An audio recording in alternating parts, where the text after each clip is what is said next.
Buenos días, buenos días. Buenos días, buenos Eh, días, buenos días, buenos eh, días, buenos días, buenos días, buenos días, buenos días, buenos días.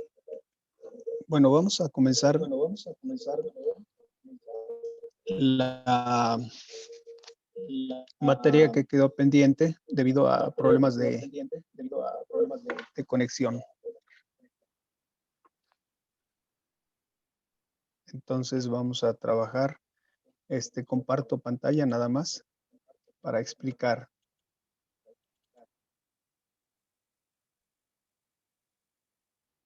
Bueno, estábamos viendo sobre la República. Vamos a continuar entonces. Eh, la estampa que da una comunidad ideal nos ha legado Platón ha sido del tamaño de inspiración y de condenación durante casi 2500 años. ¿Qué significa esto? Bueno, que pues muchos los han aprobado, otros han reprobado esta presentación que hace Platón sobre la república o esta propuesta sobre una república. La república ha escandalizado a muchas personas por su proposición de igualdad para las mujeres y de posesión en común de todos los bienes, incluyendo las esposas y los hijos. Es decir, creo que la individualidad o la propiedad personal, pues es algo que se ha defendido durante muchos años y eso de alguna manera escandaliza. Y quizá lo que más escandaliza es la igualdad de la mujer con el hombre, debido a toda la cultura que precede a estas concepciones, sobre todo de tipo religioso, son las que más contradicen esta visión de la república, o en este caso de Platón. Ha disgustado a otros por su descripción de Estado autoritario, jerarquizado, con una élite guardiana, un filósofo rey y una soberana mentira para conformar las clases sociales más bajas. Como ustedes pueden dar cuenta, pues todavía tenemos una jerarquía, si queremos llamarla así, o una clasificación social en 3 niveles que hoy en día, bueno, pues se han multiplicado a más de 3 niveles. Podríamos llamar que es clase alta, clase baja y clase media. Pero vamos con la baja. Pues la baja hoy en día, por la situación económica por la que atraviesa el país y por las condiciones de salud, pues podríamos hablar de clase baja alta, clase baja media y clase paupérrima, o pues gente de la más desprotegida. La República de Platón ha sido llamada fascista, comunista, por el enfoque que le da totalitaria, pero ha sido vista también como una ciudad celestial y ha inspirado a muchas obras similares en la tradición occidental. Es decir, pues gracias a esto también tenemos otros sistemas políticos imperantes en el mundo. También nos sitúa lejos de escenarios cotidianos y nos libera del ajetreo de la rutina diaria para disponernos a entrar en contacto con las verdades esenciales. Nos dirige a lo que el hombre puede y debe ser. El retrato de la comunidad ideal que nos entrega constituye una visión y un modelo para todos los tiempos y lugares. La república, como todos sabemos, o lo que ya hemos leído hasta el día de hoy, eh, todos los escritos de Platón están plasmados a través de un diálogo que en sí pues viene siendo una conversación entre dos o más personas, e incluyendo además algunas cartas. En la República, Platón usa el recurso de un narrador de la conversación original, habiendo tenido lugar esta un poco antes. Este método puede llegar a ser complicado, pues Platón pone varios intermediarios entre el lector y los personajes del diálogo. Todos los errores, las inconstancias las experiencias y religiosas, etcétera, podían fácilmente ser atribuidas a estas contradicciones de la transmisión o condiciones de la transmisión.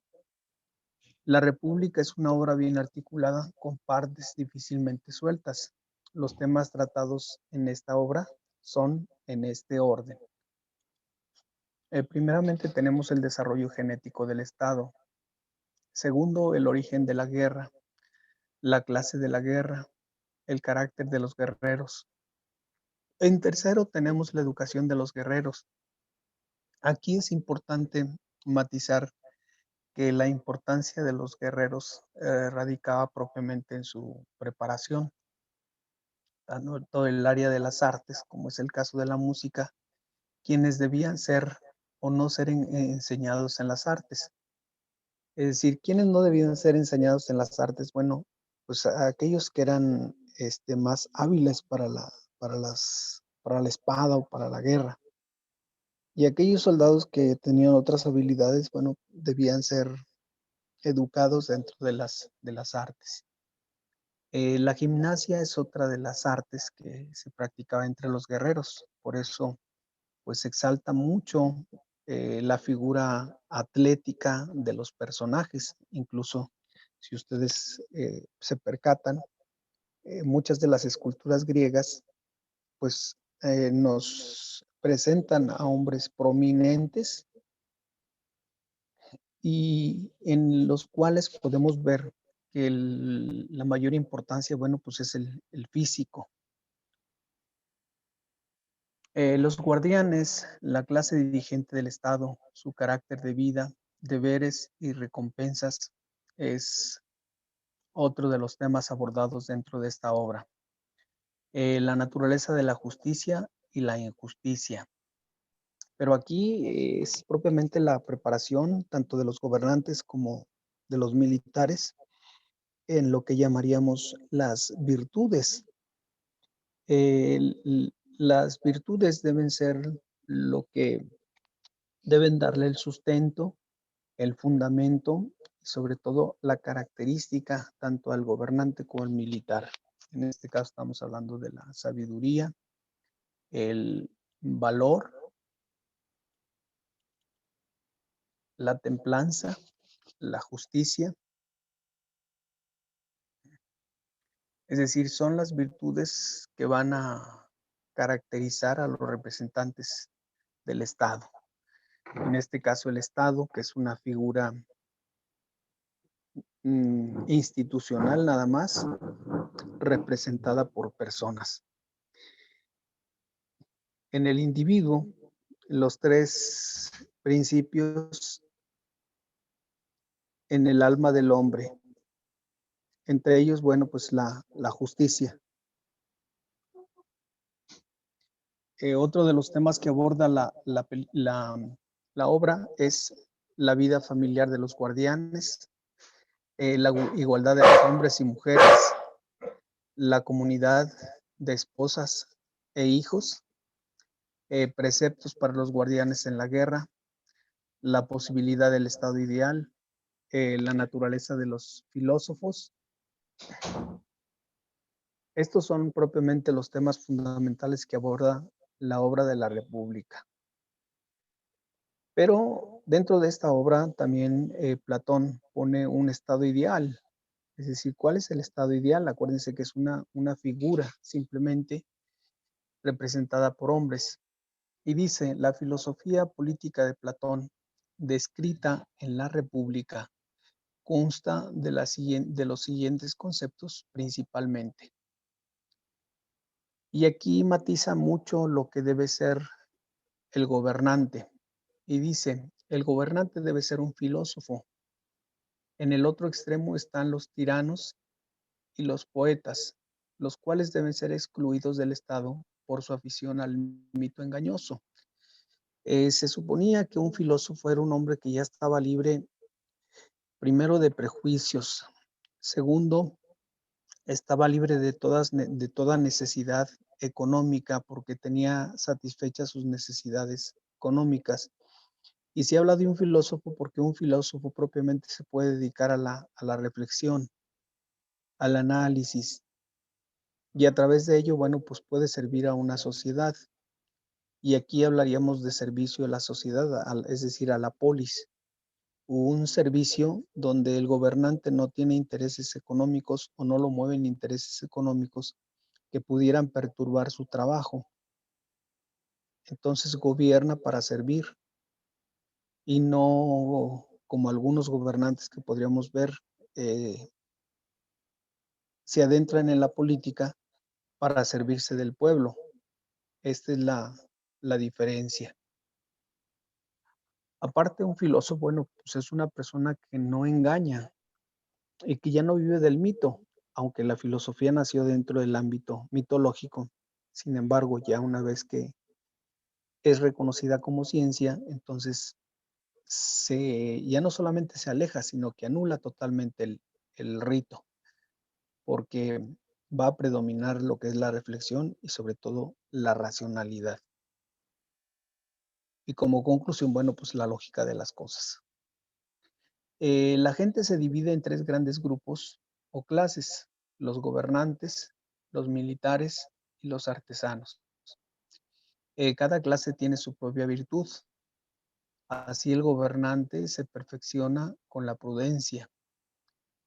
Los militares funcionan mejor con la fortaleza. Los artesanos deben mejorar con la templanza. La armonía entre las diversas clases sociales es lo que hace justa la vida o lo que hace justo un gobierno. Por eso, los gobernantes se perfeccionan con la prudencia. ¿Qué es la prudencia? Bueno, pues la prudencia es una virtud donde el hombre habla cuando tiene que hablar y calla cuando tiene que callar. Los militares funcionan mejor en la fortaleza, es decir, el militar debe ser fuerte para enfrentar la adversidad, hasta en la guerra. Debe ser fuerte para enfrentar muchas veces hasta la soledad y todas los retos que le ponen propiamente en campo como tal. El caso de los artesanos deben mejorar con la templanza. ¿Qué es la templanza? Bueno, la templanza propiamente viene siendo, acuérdense que los grandes sables de los japoneses son templados a través del fuego. ¿Pero qué es la templanza? Bueno, pues es la fuerza con la que las personas tienen que enfrentar las dificultades, así como los comerciantes y demás, pues tienen que estar mediando entre el productor, el comprador, el traslado de la mercancía. O sea, debe tener mucha fortaleza el hombre, mucha templanza, para poder enfrentar las distintas dificultades que pudiera presentar. Y esto es parte de lo que sería el estado ideal. Estamos hablando de una cuestión utópica. Eh, por ejemplo, los gobernantes y los militares y los artesanos. La pregunta es, ¿dónde quedaría el resto del pueblo? Bueno, quizá entraría dentro de los artesanos, porque todas las personas desempeñamos distintas funciones que van encaminadas a mejorar el consumo de cualquier sociedad. Por eso Platón quiere que el Estado eduque a los niños y jóvenes y propone diversas etapas y disciplinas correspondientes a cada edad del educando. La mujer tiene un papel equiparable al del hombre en dicha educación. Las dos clases superiores de los gobernantes y de los militares deben vivir con cierta comunidad de bienes e incluso con relaciones sexuales controladas por el Estado.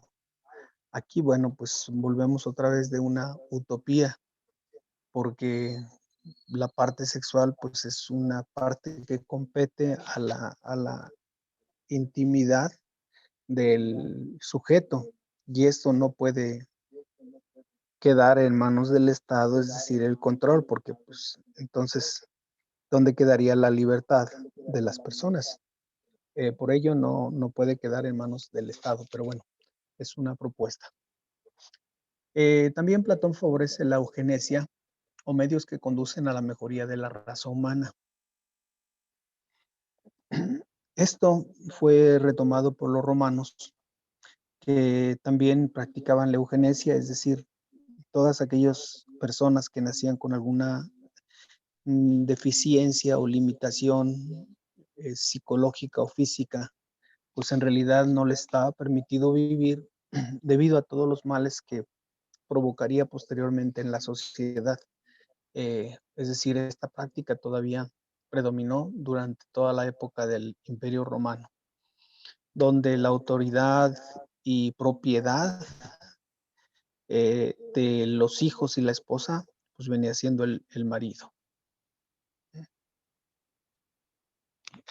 Platón muestra una clara inclinación hacia el gobierno monárquico y aristocrático y rechaza la democracia.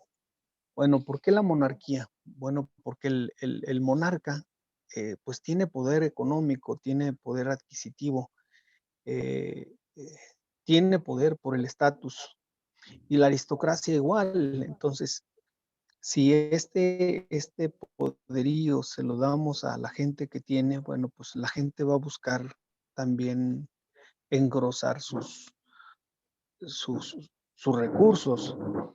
Y esto de alguna manera también va a permitir pues que no haya robos porque pues, la gente que tiene no necesita robar. Eh, ¿Quién elige a los gobiernos? Pues aquellas personas que están preparadas, la aristocracia. Y la aristocracia, bueno, pues es un aristócrata, pues es una persona que tiene una preparación académica, que puede opinar, que tiene fundamentos, etcétera.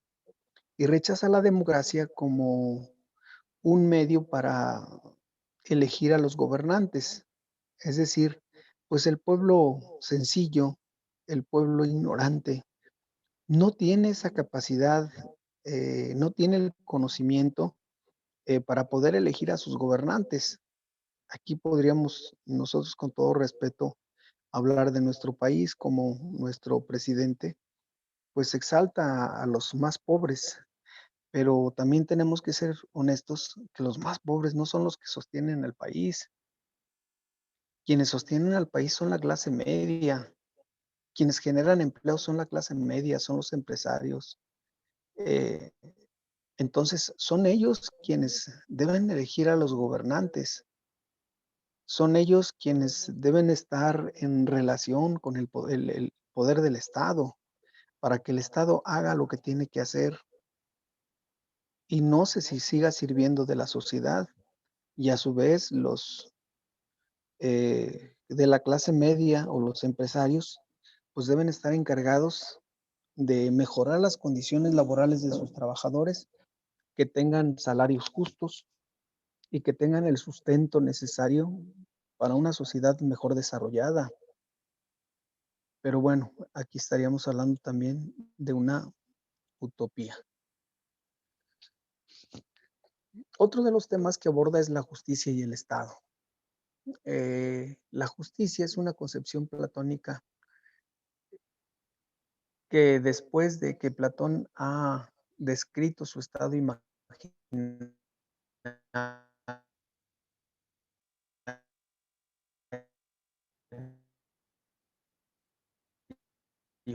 y su integración con cuatro virtudes, las cuales vincula a las funciones políticas, a saber, la sabiduría, el valor, la actitud, como sigue. La justicia consiste en ocuparse únicamente de los propios asuntos sin intervenir para nada en los ajenos. Repito, la justicia consiste en ocuparse únicamente de los propios asuntos sin intervenir para nada en los ajenos. Consiste en que cada cual haga lo que tiene que hacer. Platón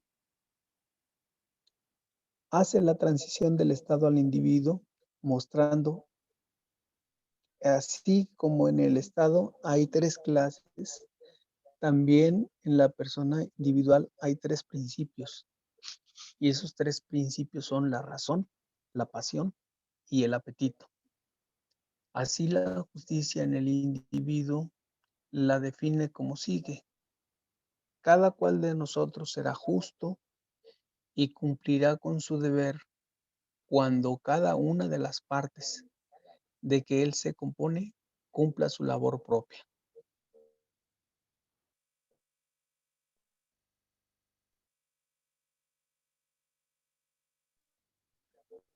Entonces, podríamos decir que la justicia es hacer lo que debo hacer.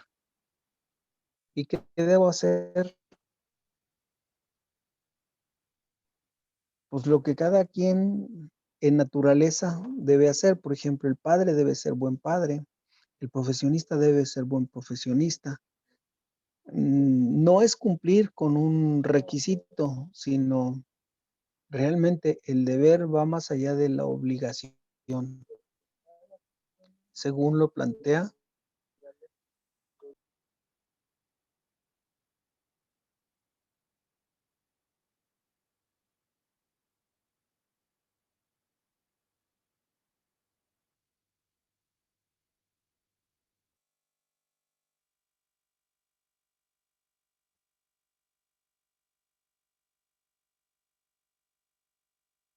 Regresar.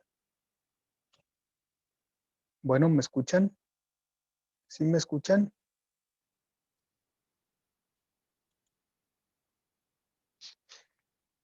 Bueno, el estado ideal es la que los guardianes tengan nuestro estado.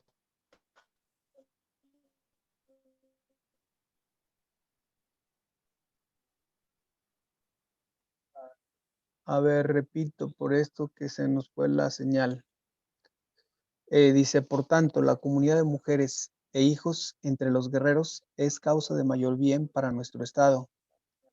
Resumida en una frase, comunidad de mujeres e hijos es buena porque promueve la unidad del estado. Esta es propiamente a la conclusión a la que debemos llegar en el estado.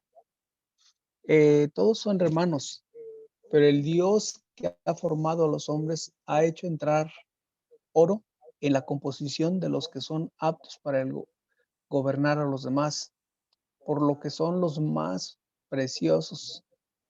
Igualmente ha puesto plata en la composición de los guerreros, hierro y bronce en los de los labradores y demás artesanos. Como todos poseen origen común, tendrán por lo regular hijos que se les asemejen en composición, pero puede ocurrir que un ciudadano de la raza de oro, otro de la raza de plata, traiga al mundo un hijo de la raza de oro, y que otro tanto ocurra en las demás razas. Es soberana mentira para hacer que la existencia de las clases más altas sea más aceptable para las clases bajas. Es decir, que pensemos que es una clase más dotada que la sociedad en común. No que sea más dotada, simplemente, bueno, pues tiene más oportunidades. Y quien tiene más oportunidades de desarrollo, lógico, puede escalar más peldaños en la vida, tanto empresarial como laboral. Ya como conclusión viene la crítica valorativa. Es válida la argumentación de Platón en pro de la comunidad de mujeres e hijos. La comunidad es un bien del Estado, pero no puede ser mayor bien. Nadie niega que debe haber cierta unidad en el Estado. De otra manera, los ciudadanos no vivirían en un Estado, sino en una colectividad causada o causal de gentes. Todo ciudadano tiene el derecho de ser diferente de los demás como le plazca dentro de muy amplios límites.